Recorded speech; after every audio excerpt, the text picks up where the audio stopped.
पोहराजे मांगर गढ़ेल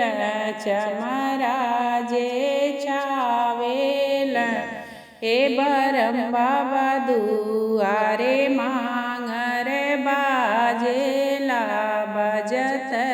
सोहावन हे डिउहारे बाबा दुआरे मांगर बाजेला बजत सोहावन हे घर के देवता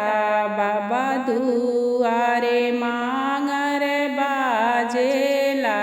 बजत सोहावन हे काली मैया दुआरे मांगर बाजेला बजत सोहावन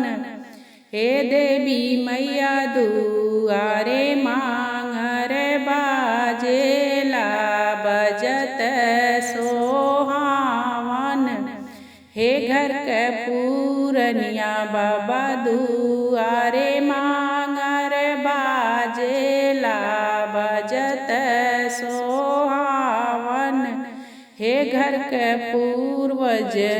बाबा दुआरे मांगर बाजेला बजत सोहावन हे कवन बाबा दुआरे मांगर बाजेला बजत सोहावन।